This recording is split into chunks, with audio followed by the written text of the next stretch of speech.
এই পৃথিবীতে কেউ শান্তিতে নেই, কেউ সুখে নেই, কেউ ভালো নেই। প্রত্যেকটা মানুষের মনে কিছু না কিছু ক্ষোভ আছে, কিছু দুঃখ আছে, কিছু পরিবর্তনের আকাঙ্ক্ষা আছে, কিছু চাহিদা আছে, কিছু অপূর্ণতা আছে, কিছু আফসোস আছে। প্রত্যেকটা মানুষই ভিন্ন রূপে ভুক্তভোগী, আলোতে কিংবা আধারে, প্রকাশ্যে কিংবা গোপনে। প্রত্যেকটা মানুষ তাদের নিজের নিজের জায়গা থেকে সিচুয়েশন ব্যাখ্যা করে অন্যদেরকে সুখী মনে করে। প্রত্যেকটা মানুষ অন্যদের সাথে নিজেকে তুলনা করে, অন্যদের স্থানে বসিয়ে নিজেকে কল্পনা করে। মজার এই পৃথিবীতে এমন মজার ঘটনা প্রতিনিয়ত ঘটছে, প্রতিদিন ঘটছে। জানি শুনতে খারাপ লাগবে, মানতে অসুবিধা হবে, কিন্তু এটাই বাস্তব, এটাই সত্য। এমনটাই ঘটছে, এমনটাই হচ্ছে।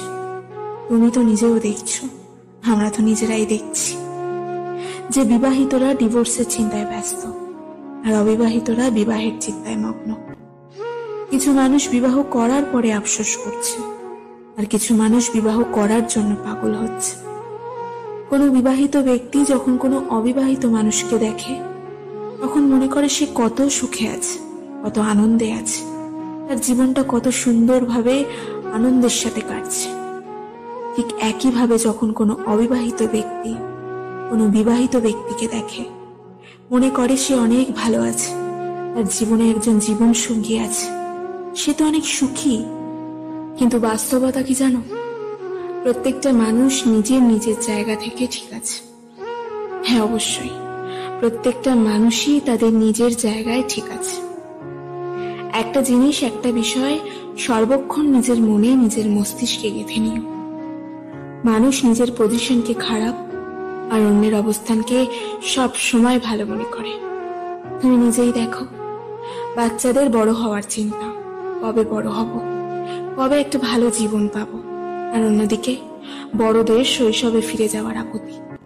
কাজ যদি আমি আমার শৈশবটা ফিরে পেতাম, কাজ যদি আমার অতীতের দিনগুলো ফিরে পেতাম, কাজ যদি সেই স্কুল জীবনটা ফিরে পেতাম। এমন চিন্তা ভাবনা কখনো না কখনো তৈরি হয় যখন সেই শিশুটা বড় হয়। কিন্তু যখন সে শিশু ছিল, তখন কিন্তু সে তার শৈশবটাকে পছন্দ করত না। আমি তোমাকে লিখে দিতে পারি যে বর্তমান পজিশন নিয়ে তোমার এত বেশি অভিযোগ, তোমার এত বেশি আফসোস, তোমার এত বেশি নেগেটিভ ধারণা, হতে পারে একটা সময় আসবে যখন তুমি এই বর্তমান সময়টাকে পাওয়ার জন্য আকুতি জানাবে, যখন তুমি এই দিনটাকেই পেতে চাইবে। প্রত্যেকটা মানুষই নিজের সময় অতিক্রম করার পরে অনুভব করে থাকে। আবারও বলছি, প্রত্যেকটা মানুষই তাদের নিজের নিজের জায়গা থেকে অসুখী। তারা নিজের পজিশন না দেখে অন্যের পজিশনের কথা ভাবে আর আফসোস করে এই ভেবে যে তারা অনেক সুখে আছে, আমি খারাপ আছি, আমার জীবনটা খারাপ ভাবে অতিবাহিত হচ্ছে। এমন চিন্তা ভাবনা আমাদের মাথায় এসে থাকে। আসলে কি জানো, পৃথিবীতে সমস্যা কিংবা দুশ্চিন্তা ছাড়া কোনো মানুষ নেই। আর যদি সমস্যা ছাড়া কোনো মানুষ টেকেও থাকে, আজ অব্দি সেই মানুষ আমার চোখে পড়েনি। ভিন্ন ভিন্ন মানুষ তাদের ভিন্ন ভিন্ন যন্ত্রণা নিয়ে বসবাস করছে। কেউ সম্মুখে হাসছে, কেউ আড়ালে কাঁদছে, কেউ নিজের যন্ত্রণা অন্যের কাছে প্রকাশ করে ভাবছে এই পৃথিবীতে তার মতো দুঃখী কে আছে। কেউ অন্যের যন্ত্রণা মনোযোগ দিয়ে শুনছে, নিজের যন্ত্রণা হাসি মুখে আড়াল করে। দিন শেষে সেও ভাবছে তার মতো ভুক্তভোগী কজনই বা আছে। তাই নিজের নিজের জায়গা থেকে অন্যের সুখ দেখে আফসোস না করে নিজের জীবনটাকে উপভোগ করতে শেখো।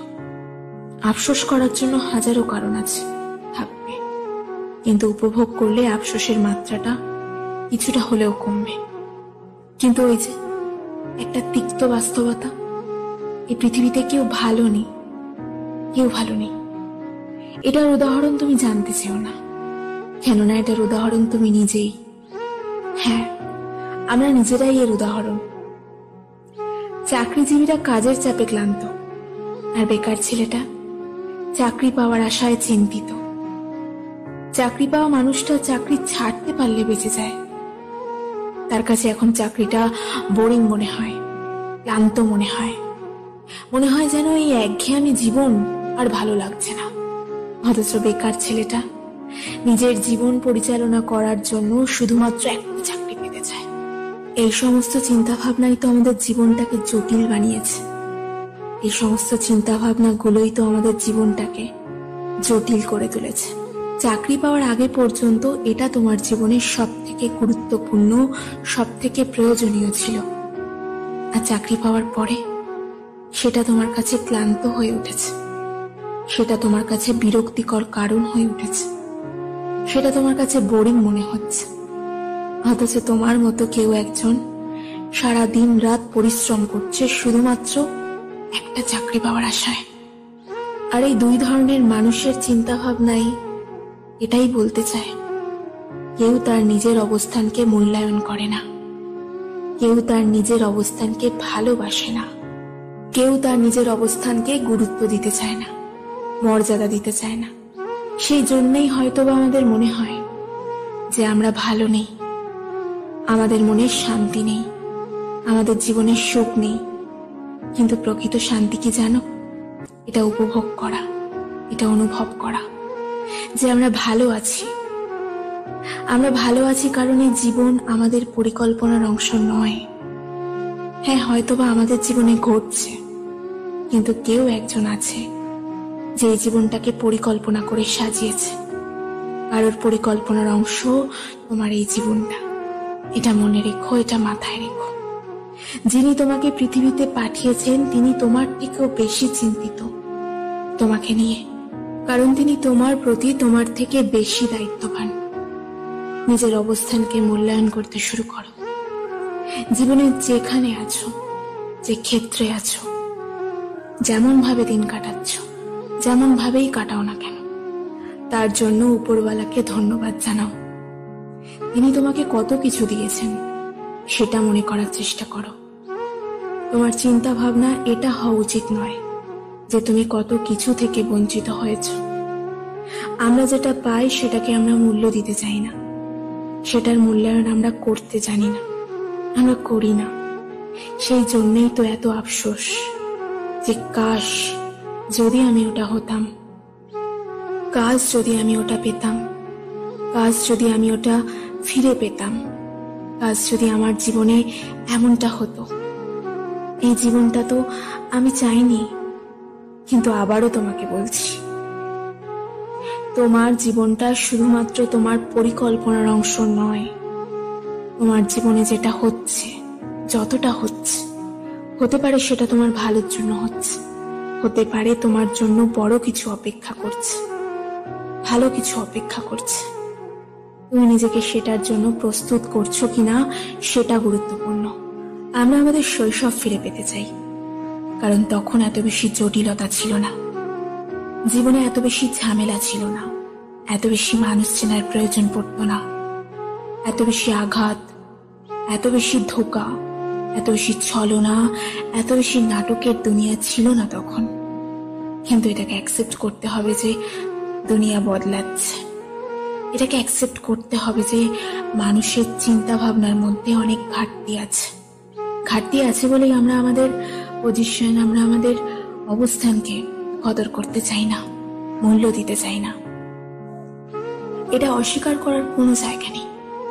এই পৃথিবীর কেউ ভালো নেই, এটা আমাদের একটা মেন্টালিটি হয়ে দাঁড়িয়েছে, একটা চিন্তা ভাবনা হয়ে দাঁড়িয়েছে। কারণ আমরা আমাদের পজিশন, আমরা আমাদের অবস্থানকে মূল্যায়ন করি না। আমরা কিছু পেয়ে যাওয়ার পরে সেটার কদর করি না, সেটা সম্মান করি না। পাওয়ার আগে পর্যন্ত সেটাকে এতটা ভালোবাসি যেটা দেখে উপরওয়ালাও হয়তোবা অবাক হয়ে যায়। আমাদের মধ্যে অনেকের জীবন অনেক কঠিন, অনেক বেশি কঠিন। কেন জানো? কারণ আমরা যদি কিছু সহজে পেয়ে যাই সেটার কদর করব না, সেটার মূল্যায়ন করব না, সেটার মূল্য দেব না। আমরা যদি কোনো জিনিস ফ্রিতে পেয়ে যাই সেটা আমাদের কাছে মূল্যহীন হয়ে যায়। পৃথিবীর নিদারুণ বাস্তবতা এটা। নিজেই নিজেকে প্রশ্ন করে দেখো, আশা করি উত্তরটা পেয়ে যাবে। তুমি মনে করো এই পৃথিবীতে বেঁচে থাকার জন্য সব থেকে বেশি প্রয়োজন খাদ্য, বস্ত্র, বাসস্থান। কারণ এগুলোর একটা নির্দিষ্ট মূল্য আছে। এগুলো পাওয়ার জন্য পরিশ্রম করতে হয়, এগুলো পাওয়ার জন্য ঘাম ঝরাতে হয়, এগুলো পাওয়ার জন্য পরিকল্পনা করতে হয়, কষ্ট করতে হয়, এগুলো পাওয়ার জন্য ধৈর্য ধরতে হয়। এগুলো ফ্রিতে পাওয়া যায় না, এগুলো সস্তায় পাওয়া যায় না। কিন্তু এর থেকেও গুরুত্বপূর্ণ জিনিস আছে। হ্যাঁ, বেঁচে থাকার জন্য এর থেকেও গুরুত্বপূর্ণ জিনিস আছে, কিন্তু সেটা ফ্রিতে পাওয়া যায়, সেটা সস্তায় পাওয়া যায়। সেই জন্য আমাদের কাছে মূল্যবান নয়, সেই জন্য আমাদের কাছে গুরুত্বপূর্ণ নয়, সেই জন্য আমাদের কাছে অতটা ইম্পর্টেন্ট নয়। হ্যাঁ, তুমি ঠিক ধরেছ, আমি অক্সিজেনের কথা বলছি। এটা আমাদের কাছে কতটা গুরুত্বপূর্ণ তুমি নিজেও জানো, তুমি নিজেও এর প্রয়োজনীয়তা উপলব্ধি করছো। কিন্তু এটা ফ্রিতে পাওয়া যায়, সুতরাং এটার মূল্য অতটা নেই। মূল্য তখনই হয় যখন এটা প্রাকৃতিক উপায়ে পাওয়া যায় না, কিন্তু আমাদের কাছে সব থেকে বেশি প্রয়োজনীয় হয়ে দাঁড়ায় যখন এটা আমাদেরকে অনুভব করায় যে আমরা পেশেন্ট, আমরা সুস্থ মানুষের মতো নই। তখন এটার গুরুত্ব অনেক বেড়ে যায়, তখন এটা সত্যি আমাদের কাছে মূল্যবান হয়ে যায়। কিন্তু ওই যে আমরা আমাদের জায়গা থেকে খুশি নই, সুখী নই, সন্তুষ্ট নই। একবার ভেবে দেখো, গরিবরা বড়লোক হওয়ার জন্য চিন্তিত, আর বড়লোকরা শান্তির খোঁজে ক্লান্ত। একজন গরিবের ঘুম নষ্ট হয় কারণ সে বড়লোক হবে, আর একজন বড়লোকের ঘুম নষ্ট হয় কারণ তার সম্পদ কখনো না কখনো তার জীবন থেকে হারিয়ে যাবে এই ভেবে। কিন্তু বাস্তবতা এটাই যে আমরা পৃথিবীর অংশ হওয়া সত্ত্বেও একদিন এই পৃথিবী থেকে চলে যেতে হবে। তবে একটা কথাই বলবো, সুখ বলো বা শান্তি, এটা গরিবের ঘরেও আছে, ধনীর ঘরেও আছে, বিবাহিতদের জীবনেও আছে, অবিবাহিতদের জীবনেও আছে। এটা শৈশবেও আছে, আবার বড় হয়েও আছে। এটা চাকরিজীবীদের জীবনেও আছে, আবার বেকারদের জীবনেও আছে। কিন্তু এটা নির্ভর করছে তার চিন্তা ভাবনার উপরে। নিঃসন্দেহে তুমি যেখানে আছো ভালো আছো, যতটা পেয়েছো যথেষ্ট পেয়েছো। শুধু সেটাকে গুরুত্ব দিতে শুরু করো, সেটাকে মূল্যায়ন দিতে শুরু করো, সেটাকে নিজের জীবনের অংশ মনে করো। গোটা পৃথিবী যখন তোমার থেকে ভরসা উঠিয়ে নেবে, তখন নিজেই নিজের উপরে ভরসা রেখো। গোটা পৃথিবী যখন তোমার উপরে, তোমার যোগ্যতার উপরে সন্দেহ করবে, তখন নিজেই নিজের উপরে ভরসা রেখো। এ পৃথিবীর মানুষগুলো যখন তোমার থেকে নিজের দূরত্ব বজায় রাখবে, তখন নিজেই নিজের সঙ্গী হয়ে থেকো। একটা জিনিস এখানে স্পষ্ট করা খুব জরুরি, যে পৃথিবীর সকলেই তোমার সঙ্গ দেবে এমন কোনো কথা নেই। এই পৃথিবীর সকলে তোমাকে সাপোর্ট করবে এমন কোনো কথা নেই। কিন্তু আমি দেখেছি, বিশ্বাস করো, আমি নিজেই এর সাক্ষী। এই পৃথিবীতে যাদের ওপর মানুষ সব থেকে বেশি অভরসা করে, তারাই জীবনের সব থেকে বড় কিছু করে। তাই যদি কেউ সাপোর্ট না করে, যদি কেউ বিশ্বাস না রাখে, তাহলে ভেবে নিও তোমার দ্বারাই সম্ভব। একটা কথা মনে রেখো, শুরুতে সবাই সঙ্গ দেয় না, শুরুতে সবাই পাশে থাকে না। শুরুটা তোমাকেই করতে হবে, কিন্তু একটা সময় পরে যখন সেই শুরুটা বৃহৎ আকার ধারণ করবে, যখন সেটা বাস্তবের রূপ ধারণ করবে, তখন তোমার ভালোবাসার মানুষের কোনো অভাব হবে না। একটা সময় পর দেখবে, যারাই তোমাকে বলেছিল তোমার দ্বারা কিচ্ছু হবে না, তোমার উপরে আমার কোনো আস্থা নেই, বিশ্বাস নেই, তারাই তোমাকে এসে বলবে যে আমাদের বিশ্বাস ছিল, আমাদের ভরসা ছিল যে তুমি পারবে। তাই শুরুটা তোমাকেই করতে হবে। শুরুতে কেউ সঙ্গ দেবে না, শুরুতে কেউই বলবে না সে ট্যালেন্ট আছে, সে যোগ্যতা আছে, কেউই বলবে না। Without work hard talent is nothing. তোমার পরিশ্রম ছাড়া ট্যালেন্ট কিছুই নয়। তুমি যে কোনো ফিল্ডে যাও, যদি এই দুই ব্যক্তির মধ্যে যে কোনো একজনকে চুজ করতে বলা হয় যে একজন ট্যালেন্টেড আর একজন হার্ড ওয়ার্কার, যে কোনো ফিল্ডের মানুষই ওই পরিশ্রমী ব্যক্তিকেই চুজ করবে, ওই হার্ড ওয়ার্কিং মানুষটার দিকেই যাবে। এ পৃথিবীতে পরিশ্রমের কোনো বিকল্প আছে কিনা আমার জানা নেই, কিন্তু পরিশ্রমের শর্টকাট খোঁজা মানুষগুলো পরিশ্রমের শর্টকাট খুঁজে সফলতা পাওয়া মানুষগুলো খুব দ্রুত সফলতা হারিয়েও ফেলে। আমি নিজেও দেখেছি। তাই কোনো শর্টকাট নিতে যেও না। পরিশ্রম তোমাকে করতেই হবে, পরিশ্রম আমাদেরকে করতেই হবে। আর এটা তুমি যত দ্রুত অ্যাকসেপ্ট করবে, যত ভালোভাবে অ্যাকসেপ্ট করবে, ততই তোমার জন্য ভালো। কারণ এটা জীবনের বাস্তব সত্য।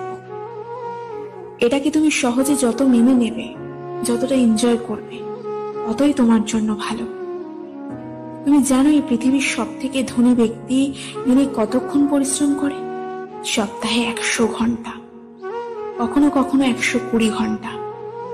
100 hours in 1 week। মানে বুঝতে পারছো সময়টা কতটা? প্রতিদিন 14 ঘন্টা করে পরিশ্রম করে। একবার ভেবে দেখো, সেই পৃথিবীর সব থেকে ধনী ব্যক্তি হওয়া সত্ত্বেও যদি দিনে 14 ঘন্টা করে পরিশ্রম করতে পারে, তাহলে তোমার আমার কতক্ষণ করা উচিত? একবার নিজেকে প্রশ্ন করে দেখো। এদিকে তুমি আমি পরিশ্রমের শর্টকাট খুঁজছি। এটা কতটা গ্রহণযোগ্য হতে পারে এই প্রশ্নটাও নিজেকে করো। তোমাকে একটা বাস্তবতা বলি, হয়তো শুনতে খারাপ লাগবে, কিন্তু এটা বাস্তব। সফলতা পাওয়া যতটা কঠিন, সফলতা ধরে রাখাটাও ঠিক ততটাই কঠিন। কারণ মানুষ মনে করে আমি সফল হয়ে গেলে আমাকে আর পরিশ্রম করতে হবে না। পরিশ্রম তখনও ছিল, এখনো আছে, আর আগামীতেও থাকবে।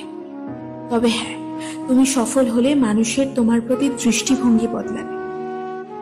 তুমি সফল হলে তোমাকে যারা অবহেলা করছে আজকের দিনে, তারাও তোমাকে বাহবা দেবে, তারাও তোমার প্রশংসা করবে, তারাও তোমার পাশে আসতে চাইবে। যারা তোমাকে ছেড়ে চলে গিয়েছিল, তারা আফসোস করবে। আর সব থেকে খুশি হবে ওই 2 জন মানুষ যাদের জীবনের সাথে তোমার জীবনটা জড়িয়ে আছে, তোমার বাবা এবং তোমার মা। একটা কথা মনে রেখো, তোমার জীবনের স্বপ্নটা শুধুমাত্র তোমার নয়। তোমার সফলতার সাথে যে শুধুমাত্র তোমার জীবনটাই জড়িয়ে আছে তেমনটা কিন্তু নয়। তোমার সফলতার সাথে তোমার মা, বাবা, তোমার প্রিয়জনের জীবনটাও জড়িয়ে আছে। তাই এখনো সময় আছে, এখনো সুযোগ আছে, এখনো নিজেকে পরিবর্তন করার সুযোগ আছে। এই সময় এই সুযোগগুলোকে কাজে লাগাও। নিজেকে প্রশ্ন করো, উঠে দাঁড়াও। এত বেশি সমাজের দিকে তাকিও না, অত বেশি ভেবো না লোকে কি বলবে, লোকে কি ভাববে। কোনো যায় আসে না। লোকে তখনও বলতো, এখনো বলছে, আর আগামীতেও বলবে। আমি একটা লাইনে অনেক বেশি বিশ্বাসী, যে পরিশ্রম কখনো ধোঁকা দেয় না। কেননা আমি আমার জীবন থেকেই এটা অনুভব করেছি, এটাকে রিয়েলাইজ করেছি যে পরিশ্রম কখনো ধোঁকা দেয় না। হ্যাঁ, কিছু পরিশ্রম হয়তো দেরিতে ফল দেয়, কিছু পরিশ্রম হয়তো বা দেরিতে রিয়্যাক্ট করে, কিন্তু পরিশ্রম কখনো ধোঁকা দেয় না। একটা কথা মনে রেখো, তোমার খারাপ সময় অনেক মানুষই তোমাকে দুর্ব্যবহার করবে। তাই কখনো মানুষের দুর্ব্যবহারে কষ্ট পেও না। এই পৃথিবীর প্রত্যেকটা মানুষই নিজের নিজের জীবন নিয়ে লড়াই করছে। বেশিরভাগ মানুষই নিজেকে দুঃখী আর অন্যদের সুখী মনে করে। প্রত্যেকটা মানুষই পৃথিবীর অতিথি মাত্র। আজ আছে, কাল থাকবে না, এটা জেনেও একটা লম্বা জীবনের পরিকল্পনা করে চলেছে। হ্যাঁ, প্রত্যেকটা মানুষই পৃথিবীতে লড়াই করছে। তাই সময় থাকতে থাকতে চেষ্টা করা উচিত, পরিশ্রম করা উচিত। যতটা চেষ্টা করার পর, যতটা পরিশ্রম করার পর নিজের উপর আর আফসোস হবে না। একটা বিষয় স্পষ্ট করতে চাই, তোমার প্রত্যেকটা রিজেকশন তোমার কাছে ইন্সপিরেশন হওয়া উচিত। তোমার প্রত্যেকটা অপমান তোমার কাছে ইন্সপিরেশন হওয়া উচিত। তোমার প্রত্যেকটা অবহেলা তোমার কাছে ইন্সপিরেশন হওয়া উচিত। তোমার প্রত্যেকটা বিশ্বাসঘাতকতা তোমার কাছে ইন্সপিরেশন হওয়া উচিত। যারা ভুল, তাদেরকে ভুল প্রমাণ করার সব থেকে সহজ উপায় হচ্ছে নিজেকে সঠিক প্রমাণ করে দেখাও, নিজের মধ্যে পরিবর্তন এনে দেখাও। এ পৃথিবীর অনেকেই আছেন যারা সিদ্ধান্ত নেওয়ার পরে নিজেকে সঠিক প্রমাণ করেছেন। তাহলে তুমি কেন পারবে না? আবারও বলছি, তোমার পরিশ্রম, তোমার সফলতা তোমাকে কখনো ধোঁকা দেবে না। তুমি সফল হওয়ার পরে মানুষের তোমার প্রতি দৃষ্টিভঙ্গি পাল্টে যাবে। মানুষ তোমাকে অন্যরকম চোখে দেখতে শুরু করবে। তাই জীবনে সফল হওয়াটা জরুরি। নিজের জন্য না হোক, নিজের আপন মানুষগুলোর জন্য, নিজের প্রিয় মানুষগুলোর জন্য পরিশ্রম করো। একটা কথা মনে রেখো, তোমার জীবনের লেখক তুমি নিজেই।